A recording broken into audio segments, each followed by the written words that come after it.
Hello and welcome to Jill Cameron Creations. Today we're going to be doing some Copic coloring and some ink blending. I'm doing a beach scene with the Waffle Flower Sandy Toes stamp set. It is absolutely stinking adorable and exactly how I feel when I go to the beach. So what I do first, I had not used these stamps. So when I put them in my Misty, I realized that I hadn't prepped my stamps.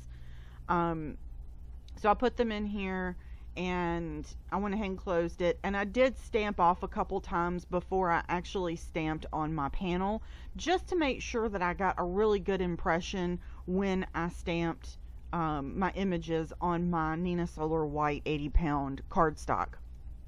Just wanted to make sure that I got really good images, and I'm using Lawn Fawn Jet Black ink. It is my preferred ink nowadays for Copic coloring. I've tried several other ones, and they give really great results as well, but I find that the Lawn Fawn doesn't smear, so I really like it. I used a bright yellow sticky note and drew sun, so I would remember how my light source was coming into my images. Just a quick little thing that you can do so you don't really have to think about it. I'm going to list all the colors over on my blog so you'll be able to get the Copic colors that I use. What I'm doing right now is I'm taking my lightest skin color, which is an E000, and I am mapping out where my shadows are going to be. This is a great trick to do because I color from darkest to lightest, and I don't go back over them again unless I need to. It's a great way to go ahead and mark the spots and put some ink down on the paper and go ahead and get it wet to mark your spots where you're going to color all of your shadows. I use a combination of E04, E11, E21, E00, and E000, and then like an R20 or a 21 for cheeks. And I'm going from my darkest out to my lightest color, and I put down the E04 in those dark areas. And notice that when I go back in with my next darkest color, which is my E11, notice I'm giving a lot more attention to putting down more ink on the paper. I am really blending that line of color out. And making sure that there is a good transition between that really dark E04, which is this weird browny pinky color, and it's great for skin tones. But I'm making sure that blend is really good there, and I'm going over with the E11 and putting a lot more ink on the paper than I did with the E04. And I'll go back over it. And one thing that I do like to do is let it dry a little bit and then go back over the image again if I need to with that color to make sure that that hard line isn't in my artwork. Sometimes I like that hard line in my artwork, and it just depends on what I'm coloring. For this particular image, I didn't want that hard line. I wanted it more subtle. The next color that I'm putting in is going to be the E21, and the tip of my marker is a little bit softer than I want it to be, and I need to change out my nib. I just haven't gotten around to it yet. But I'm putting that color in next, and also putting in more ink than I did for the E04 and the E11. I'm actually taking it out a slight bit further on his chest area than I did with the E04 and the E11. This is getting out to the highlighted portion and making sure that that highlight stays there. And I'm really heavy-handed with markers, so if I color over the entire area with the base color, that lightest area, then I'm going to end up putting way too much shadow in, or I put in not enough because I'm scared that I've not put enough in, or I'm going to put too much in. So it's really easier for me to color from darkest to lightest and map out where my shadows are going to be to begin with, instead of coloring the whole image in. Just map out where they're going to be. If you're having a hard time finding where your shadows are going to be, put that sticky note in the top corner or wherever your light source you're coloring from. And sometimes when you color, you don't really use a light source. You just say in general, or it's down the center, so you don't really think about it. You're just coloring the shadows on the sides, and that's absolutely 100% perfectly fine. You do not have to be perfect about this. It is your artwork, and it is absolutely beautiful no matter what. When I have trouble figuring out where my shadows are going to be, I hold up my hand in front with a lamp in the area that I'm having my light source. So if my light source is in the top left, I'll put a lamp right there and put my hand in front of it and see where the shadow falls on my hand and move it around so I can actually physically see it. You'll see that in between your fingers is more shaded. You'll see that if you cup your hand in a certain way, that the back side of your hand is shaded. Really actually look at your physical form with a light source in front of it. It always helped me to figure out where my shadows are going to be. And I'm not perfect at it, and I'm not going to say that anybody in this world is perfect at it. I think that it's important that you do what makes you happy. Coloring is supposed to be fun. Don't stress about it. And I'm doing the exact same thing on the girl up here as I did on the boy below. And she actually has a little bit more shading in her because her arms are crossed over her body a little bit more. She also was in carrying the ball and throwing her shirt down, and I forgot to color her foot, which I'll get back to in a few minutes. I'll find her foot.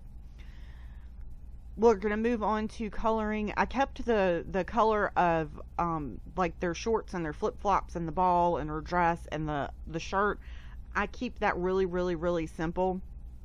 I went with primary colors, red, blue, and yellow. I thought that was really fun and bright for a beach theme. My red colors that I'm using, again, these will be over on my blog as well, are R22, R29, R39, and R59. I didn't speed this up too much because I really wanted y'all to be able to see how I color. It's at twice the speed that I normally color. This card took me quite a while, but I did have to stop a couple times because I had some other things going on. But it took me about an hour and a half to complete this card in its entirety. Reds, for some reason, are not a color that I can color well, and I'm not sure why, but I don't have much luck in blending reds and getting them to be dark and pretty and that kind of thing.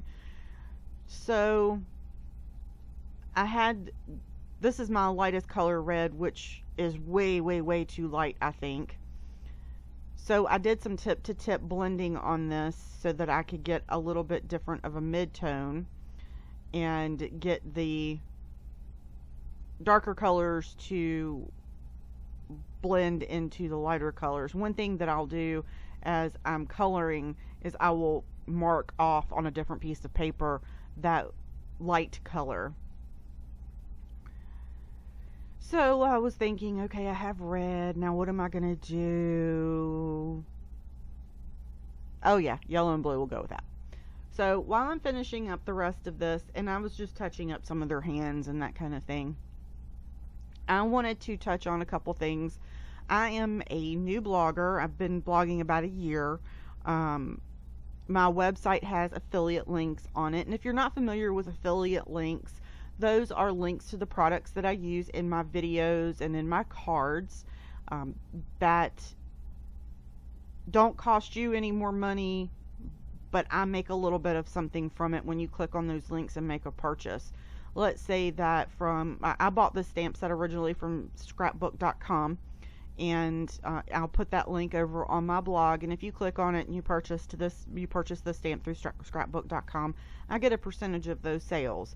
that money actually goes towards me being able to buy new products, new stamps, and being able to produce videos and keep my blog running and produce new content for you, my subscribers, and for my email subscribers and anybody else that stumbles across my blog and finds it.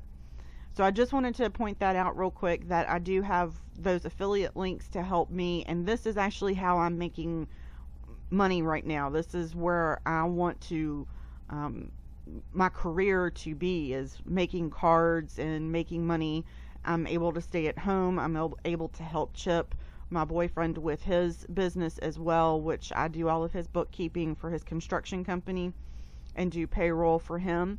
And this is enabling us to spend more time together. Neither of us have kids, but he does have 5 grandchildren. We don't have kids together is what I meant. But we're able to go to the beach when we want to, and, you know, go take a long car ride if we want to, go out to dinner when we want to, you know, those kinds of things.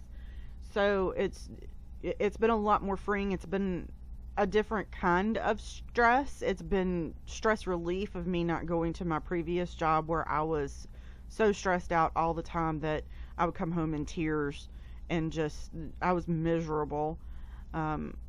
So this has left me to be creative, but also do something that I have so much passion for and have so big of a heart for, that I'm just absolutely thrilled to be able to do this, and I'm honored for the subscribers that I have. Thank you, thank you, thank you. And I'm also honored for the people that have subscribed to my email, my newsletter, and hang out with me on my blog as well, jillcameroncreations.com. I am going to be doing an 8-week email series that's going to start. I think I'm going to try to get it out on the 18th, which is about a week and a half from now. And it's going to be color inspiration. It's not going to be a challenge. It's just going to be inspiration for you to sit down and make a card. And it's going to have, of course, a picture and 3 swatches of color from that picture, and then I will provide 3 examples as well of what I did and links to those products for you to be inspired by. And I have a couple other things that I want to work on. One of them is some basic Copic instruction and some charts and that kind of thing that I use here that help me tremendously to be able to pick out color blends and to figure out what colors I want to use in my cards, what's going to look good together, all those kinds of things that I love. I have taken a lot of Copic classes over the years. Pretty much, I sat down and decided that that's something I wanted to learn how to do, and started taking some classes. Those classes are immensely helpful. I am a curious person by nature, so I really like to find out more. So I've taken like color theory classes, and I've taken Copic technique classes. I'm not a Copic certified instructor by any stretch of the imagination, and more than anything, that's only because the classes aren't offered in my area, or I'd go take them. But I want to be able to share the information that I have learned that is geared towards card makers specifically. A lot of times what I have learned is that while the classes are absolutely fantastic, and I wouldn't discourage anybody from taking the classes that I've taken, and if you want to know, drop me a line, I'll share those with you. What I want to be able to do is to gear it specifically towards card makers. A lot of times when you're doing a color theory class, or even a Copic color theory class, while it might be done by somebody that does make cards, they're interested, they're coming at it from an artist's perspective, not everyday Susie Q that's sitting at home making a card and trying to figure out how to use these Copic markers and understand how they go together and how they work together and what the numbers mean and all that kind of stuff. And then there are the classes that are specifically heavily technique oriented, and their coloring really details images, and they're great, but not necessarily something you're going to do every day on your cards. New product that I saw the other week, I think I saw it on Jennifer McGuire, that I absolutely fell in love with, is the Distress Resist Spray. It does dry super quick. Be sure to cover your entire work surface if you're going to do it, because this stuff dries and it's really hard to get off of anything else. So I used it on a piece of 4 1/4 by 5.5 Nina Solar white paper, and I just wanted, what I'm doing right now is I'm making an ocean, and I just went ahead and ink blended a whole piece so I can use it later on something else if I want to, because I'm only going to use about half of it, actually maybe a third of it. This is Blueprint Sketch, I think, I'm pretty sure, and I just ink blended it over it. You can see where some of it's really, really heavy, where some of the splatters are really, really light, and I use a sticky note to keep my fingers from getting inky and for me getting fingerprints on the ink panel as well. I'm dropping some more big splotches of that Distress Resist Spray. Say that 5 times fast because it doesn't come out very easy. And I dried that, and I'm going to add Tumbled Glass and Salty Ocean to this. And those are two really, really light colors compared to the Blueprint Sketch, but it actually makes it look just like there's different colors of water in there. And it's really pretty. The end result is really pretty on the panel. Unfortunately, on the final version of the final card, you really can't tell the difference. It's meant to be a background piece, so I can put it on something else, and the part that I didn't use on this card and use it on something else, it'll be gorgeous. This could also be a sky if you wanted it to be. I wanted it to be ocean, so it looks like the sunlight is catching glints on the ocean surface as it ripples. That's what it looks like in my head anyway. I also added some iridescent spray to that. I think that's by Hero Arts, I'm pretty sure. Wipe everything off with a microfiber cloth, and voila! Instead of ink blending for the sand, I just tore a piece of craft paper. That's like the paper bag kind of feeling, heavier paper bag. Craft paper is what that is, and I just tore it away. I'm not going to torture y'all with my fussy cutting because it's horrible, and it took me 45 minutes to fussy cut these things because I stink at it. That's why I use my Silhouette and cut these things out a whole lot, because I'm not good at fussy cutting. What I did want to show you was how I put that black edge around. If I do fussy cut something, I'll put it on a piece of paper and I'll literally draw around it, and that is a Zig pigment marker. It doesn't take long to dry at all. I've had the marker for years. It's an old writer pen. I think they still make these. I will look and see, and if they do, I'll link to it on my blog. And now we're just going to start putting our layout together and seeing what's going on with that. I needed it to be a little bit lighter, so I'm at the top, and so this is where I decided I was going to cut this off. Ta-da! And now we're going to, there's the water, edge of the beach, water in the background, ta-da! Kids frolicking in the sand. So now we need a sky, and I went ahead and ink blended a couple different things here. And I always pull out a piece of scrap paper so I don't get stuff all over my mat. I have kind of a turquoisey color, and I don't remember what the name of the color is, but I'll put it over on my blog. It just completely slipped my mind. So we're going to do this in Salty Ocean. Oh, that was Tumbled Glass. Sorry, that looks a lot darker than I was thinking that color was. But I have Salty Ocean and Tumbled Glass, and I just ink blended those two colors on different sides of the paper. And Then I have a cloud stitched border from MFT, and it's a double stitch border, so it does it on both sides.